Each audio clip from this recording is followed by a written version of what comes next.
Welcome to the Know Before You Go Travel Show, where we share all the latest travel tips, tricks, and insights to make your next vacation the best one yet. So sit back, relax, grab a cocktail, and enjoy the show with Penyak Travel's George Penyak and our senior travel consultant, Janet Penyak.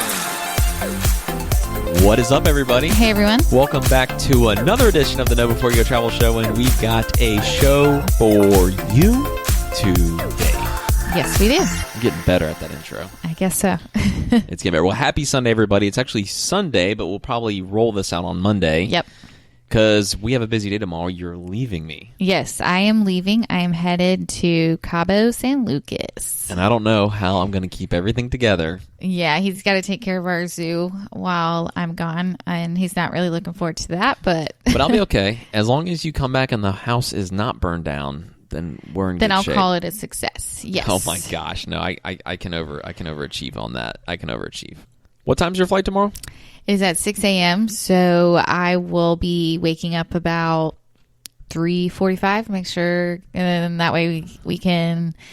I'll leave for the airport about 4:15, so should get there around 4:30. And yeah, I'm not looking forward to that early wake-up call at all. And how are you getting to the airport? Well, you say you're driving me. We'll see what happens, because I guarantee you he's going to be like, oh, God, wait, what time is it? I can't get out of bed. And me? Yes, and then I'll probably end up driving myself. No, that is not true, guys. We'll see. I know I am a fabulous husband, and I will be driving you. So I'll wake up as long as I can swing back when I'm done dropping you off and get a coffee on the way back in. It's probably too early on the way out. I was going to say that, well, Starbucks open? I think they open at 5 or 5:30. Yeah. I'll figure it out. Good but luck. No, we'll make it work. We'll do an update show this week, and I will let everybody know if I woke up and took you. Yes, there you go. Yeah, so I am headed to Cabo with American Airlines. They're sending me and a couple of other agents, and they want to kind of...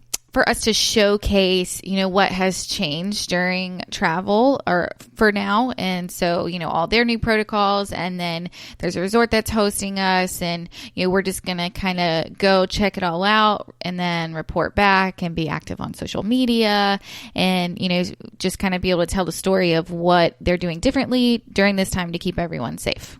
Yeah, so Cabo's on the west coast of Mexico. We've hit East Coast now a couple times this year. To kind of see what that was like. Now we're trying the West Coast, so we've been on this kind of Mexican theme here. I love Mexico this year. They have some of the best service and the best resorts. Like, I really do enjoy that entire country. Mexico gets a bad rap, and it's not fair. Right, that's what I was going to say. Is Mexico does get a bad rap, but I love Mexico. I really do. It's a great place. The people are so friendly, and you can usually get to Mexico for fairly inexpensive, or it's at least not as expensive as a lot of other destinations that you can travel to. Yeah, I think you're right. It's absolutely one of the best values. Yeah, it's one of the most affordable for sure. For tropical destinations, if you're looking to really relax and get great service at a great price, you can't really go wrong with Mexico. Well, you can, because there's a wide variety of resorts. Right. You can get a very, very low quality all-inclusive, or you can actually get a good value or get a high quality. It's such a big country, you're going to have a mix of everything. So I'm glad you're going, because you're checking out some of the properties that you haven't seen yet. Oh, right. Absolutely. So I am going to be staying at the Paradisus Los Cabos, which I'm very excited because I have never stayed at this brand at all. And they have them in Mexico and in Punta Cana. So I'm really excited to check that out. And then we're going to be touring a few others.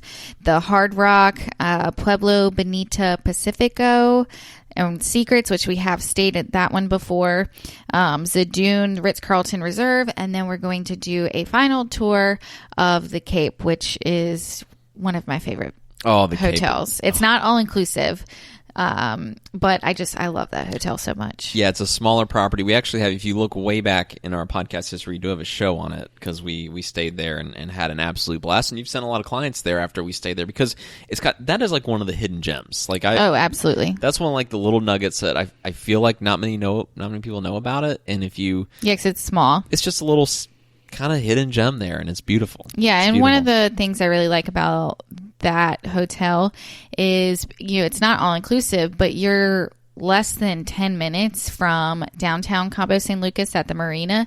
So there's lots of local restaurants and shops and bars that you can go to. And, the taxi ride is very minimal. And I just think it's in a great location. Yeah, it really is. And you're right, it's not all inclusive. And so, you're going to have to, pay for your food, pay for your drinks, which is fine. Then you have that class property, right? Right across the street, there was a Walmart, and I remember during the stay, we went and grabbed a couple of great bottles of wine from there because they had a interesting selection of beer and wine there at a very good price. So we just grabbed a couple of bottles, and we did our fair share of spending on property and some water. Yeah, well, we just wanted to have something in the room, and so that's what we did, and it helps kind of curb the spending there. Yes, yeah, absolutely. But the drinks are fabulous, the service is fabulous, and the food the service and the food is what stuck out to me the most. It's not the biggest beach place, which Cabo in general, I think, isn't. Right, yeah, that's one thing, that you need to make sure you're aware of if you are wanting to go to Cabo as a beach destination and you like to get in the water. There's very few swimmable beaches in Cabo, so you just keep that in mind that if you're a beach lover, it might not be the best choice for you, but I still would highly recommend it just because it's a beautiful area. Yeah, and Cabo sits at the tip of the Baja Peninsula, the very end. Yeah. And the Baja Peninsula, to my knowledge, is very desertous. And you can see it when you fly it. Desertous? Did you just make that word up? No, that's a word. Oh, okay. We're gonna have to go to Google after this. I guess, I don't know. I'm gonna pause it and we're gonna check it real quick. Okay, so we're getting mixed stuff on the internet there. I don't know. It's like I don't know. You know what I mean, though. Yes, yeah. Desert-like landscape. Yeah, and it's hot. And it's very, very hot there. It is the hottest place. We've been to a lot of places. It is by far the hottest place we've ever been. Yeah, definitely. It was almost, and when we went the first time, it was in September of 2017. And you couldn't even like lay out at the pool without having to get in the water. You had to be in the water because it was too hot. But and the water was getting warm. Like it wasn't like the pool water was almost getting a little warm. Right. Now, the second time we went, it was in the month of March, and I thought that was a great time to go. It was a little chilly in the evenings, but it wasn't scorching, so I thought it was good. That was a good time to go. And it was slightly chilly. Like and it was whale season. Yes, and one thing that stuck out to me when we went to the Cape is almost all the rooms face the water. Yes. And if you get up early, 7, 8, 9 a.m. when sunrise is happening in a couple hours through the early morning, chances are you're going to see some whales. Yeah, that's right from cool. your room, and it is so cool. And we did a whale watching tour. I had forgotten about that. We got really close to them. Yeah, it was amazing. Yeah, that was. Yeah, so there's some special things that you can do in Cabo that you can't get in other tropical destinations. And whale watching, and you can take some excursion that takes you right up to these whales. It's amazing to see that close. They're huge creatures. Oh, right. Well, they do say, when you do take those tours that there's no guarantee that you'll see them. Of course, yeah. Yeah, luckily we did get to see them. So. Yeah. So that's pretty cool. So I'm gonna miss you. We'll do like a check-in show maybe Wednesday. I'll just wire the phone up. And we'll get you broadcasting live from Cabo. I do have free time every afternoon, so that's good. Yeah, you got a really tough gig there. I'll hold the fort down while you relax in the afternoons. Yes. I'm really curious to see what your favorite one's going to be. Yeah. Like I want to know like what your personal favorite one is, what the most family friendly one is, and then what the best value is. Right. And they could be all three be one, Yeah. I don't know. I'm really looking forward to touring the Hard Rock because it's newer, so I'm sure it's going to be beautiful. Yeah, really cool stuff here. So do you want to kind of go through just property by property, which one you're going to, like your itinerary and when? Well, so on Tuesday, I am going to the Hard Rock and Pueblo Bonito Pacifica. And then on Wednesday, we'll be touring Secrets, which I've already been there, but we'll be excited to see it again. It'll be good to see a refresher. It's been since 2017, I think, yes, right? 3 years, yep. Yeah. And then the Zadun Ritz-Carlton Reserve, and then we'll be having dinner at the Cape on Wednesday night. Oh, man, that's going to be... And then you get back late. You're getting back late on Thursday. Late on Thursday, back to the East Coast, but I'll pick you up because I'm a fabulous husband. There we go. I'll let you speak for me, actually. I need to shut up. Well, so I do want to say that there's been some really good travel news that came out in the last 24 hours, which we just did a travel news podcast on our last episode, but the CDC has lifted their recommended 14-day quarantine post-traveling. So that's really good. So basically they had in place that if they suggested if you traveled somewhere, then you should quarantine for 14 days when you get back. So that's been lifted. And again, that was self-monitored quarantine. Right. That's not like you're going to be thrown into like a government building or anything, or you have an ankle brace on. So it's self-monitored. But yeah, that is lifted, and that is good. I think, again, that's huge news to us getting closer and closer out of this, closer to some normalcy. And I think if you combine that with now 2021 cruise bookings are through the roof, it's a really good sign for next year. Yes, yeah, it definitely is. I think the demand is definitely there. People are itching to get out and travel and go somewhere, especially when, a lot of people have been quarantined to their four walls of their home for many, many months. Yeah, there's some pent-up demand to get out. I definitely, when we did our first trip throughout all this, it was just such a relief. I was like, oh my gosh, like it, and you have to wear the mask, you have to do those things, but you get that sense of normalcy, and it just felt so good. And what was amazing about Antigua, where we just were, everyone on the resort except for the staff weren't wearing masks. It kind of like felt like it kind of gave you that sense of like, wow, it's like 2019 again. It's like, we can commingle and not infect each other with a disease. Like, yes, life will go on. We've had these pandemics before, and as bad as they get, we're gonna eventually get back to normal. So like, stadiums will be full with sports fans again. People will be traveling a lot again, and those days are coming hopefully sooner rather than later. I agree. I hope so. So let's talk about real quick before we wrap here, the weather. So it looks like while you're going to be there, the high is consistently pretty much 94 for Monday, Tuesday, Wednesday, Thursday. It gets 92 is the high, and the low 77. Very low chance of rain too, and low wind, 10 miles per hour. Another thing I remember about Cabo, not much wind. Yes, not much breeze. I don't know if it's just because it may have been an anomaly. All the times we've been there, there's no breeze. Right. I don't know. But yeah, see, I'm gonna have a rough few days walking around in that kind of heat, touring these resorts. I'll trade.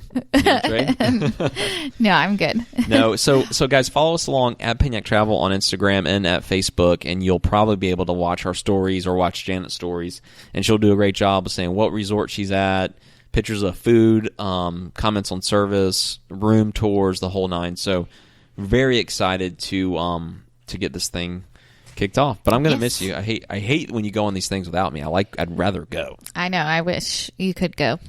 But I can still go. No. Could I not buy my own ticket and go? No, you can't. They're going to stop me? Yes. Your name is not on. Watch me. I'm just going to show up on Tuesday night. You're going to be like, what in the world? It's not on the reservations, and you have to take care of the pups and the kitty. No, they'll be fine at their puppy daycare. They love that place.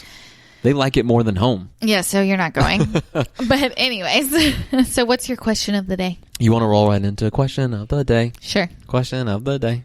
Okay. You gave me the number, so I just had this massive list of questions, and you just gave me the number. So the question is, if you could do one thing for a day, what would that be? What's your favorite, I guess your favorite thing to do during the day? If you had a completely free day and you got to do one thing, what would it be? I have no idea. It's kind of an odd question. I guess go lay on the beach and do nothing. Yeah, that's fine. That's a really nice day. That's not bad. Yeah. I don't know. I think, I guess if you ask me, it would depend, is there a sporting event? Is there a college football game I could go to that we could go to? If there's not, I would definitely want to, probably go to the beach, hang out, relax. Yeah. Maybe go out on a boat, ride a boat around. Go out on a boat, play some bocce ball on the beach, just go explore. Yeah. I like exploring. Yeah, so. I like that. I don't know. That sounds good. Yeah. That sounds good to me. Yeah, so what have you been booking a lot of lately? I know travel's coming back, and I know there's been some pent-up demand. So what are you booking lately? What I guess we can do, instead of a trip of the week, maybe at least this week we'll do, what have you been booking lately? Yeah, so what's been popular, 2 honeymoons, one going to Punta Cana and another to St. Lucia. Booked a last-minute Disney trip because now, even though you do have to wear the mask in Orlando, and personally, I wouldn't do that, but there are plenty of people that will do that, during this time of year to go to Disney. But if you are a Disney lover and you don't mind wearing your mask outside, I would recommend checking it out, because not only are the rates not so bad, but the crowds at Disney right now are very, very low. So you don't have to, worry about waiting in line for hours like you do or like you did before. So now is definitely a really good time to go to Disney. Yeah, and so that's what I was saying, like when this whole thing first started, is that's kind of the risk reward. The upside to going to Disney right now is it's very desertous. Oh my gosh. It's deserted. There's not many people there, and so the lines are short. You're going to have I bet it feels like the whole park's to yourself. The downside is you're going to have to wear a mask. You're going to have to follow procedures that you otherwise wouldn't follow during normal circumstances. But I think if you love Disney, it's probably not a bad opportunity as long as you feel safe going, right? Oh, right. And that's again, personal preference. We've talked about it throughout this whole pandemic is if you feel safe, then that's one thing. If you don't feel safe, then the decision's easy, right? Right. So, but I think a lot of people are going. I think it's starting to pick up, right? Yeah, I think it is picking up a little bit, but I mean, it's a great time to go because the crowds are still very, very low compared to where they normally are, especially this time of year, being that it's summer and kids are out of school. Absolutely. Well, that's the show, guys. If you want any more information on anything we talked about, feel free to go right to Request a Quote on our website, penyaktravel.com. Request quotes right there on the homepage. You can send us a message or DM us. We love you guys. Thank you so much for all the DMs we've been getting lately. We really, really appreciate it.